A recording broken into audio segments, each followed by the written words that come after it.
Lorsque j'étais petite, je me demandais souvent pourquoi l'appellation de tirailleurs sénégalais alors que ce corps était aussi composé d'autres nationalités.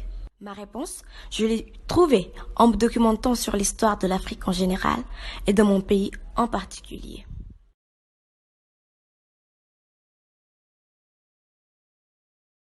Créé en 1857 par le gouverneur Louis Faidherbe pour combler l'insuffisance des effectifs en provenance de la métropole, le corps des tirailleurs sénégalais est constitué d'esclaves affranchis rachetés par les Français, de prisonniers de guerre et de volontaires.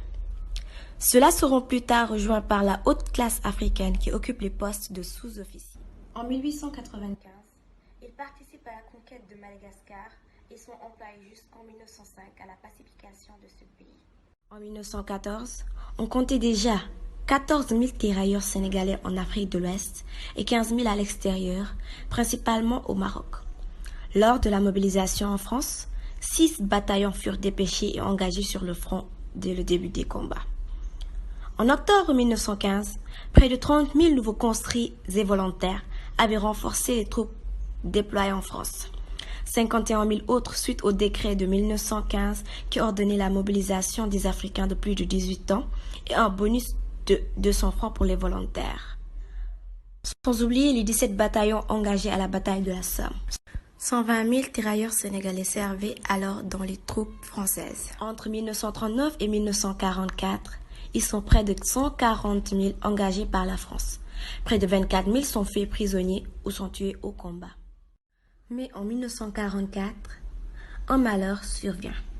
En effet, le 1er décembre 1944, des gendarmes français renforcés de troupes coloniales ont tiré sur des tirailleurs sénégalais, anciens prisonniers de guerre récemment rapatriés qui manifestaient pour le paiement de leurs indemnités et le versement du pécule qui leur était promis depuis des mois.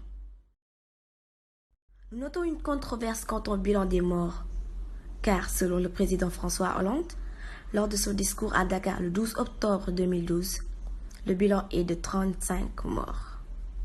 Alors que le général Dagnon, dans son rapport du 5 décembre 1944, dénombrait 70 tirailleurs décédés. Malgré cela, les tirailleurs interviennent encore en Indochine de 1945 à 1954, à Madagascar en 1947 et en Algérie de 1954 à 1962. Les régiments des tirailleurs sénégalais sont transformés en régiments d'infanterie de marine en 1958, avant d'être définitivement supprimés entre 1960 et 1962. Pour indemniser ces tirailleurs armés de bravoure et de courage, le Parlement français a voté le 15 novembre 2006 la revalorisation des pensions des soldats des ex-colonies dans le cadre du budget 2007 des anciens combattants. 84 000 anciens combattants coloniaux de 23 nationalités en bénéficié s'ils se manifestent. Chers amis, voilà que se termine l'histoire des braves, des exemplaires tirailleurs sénégalais.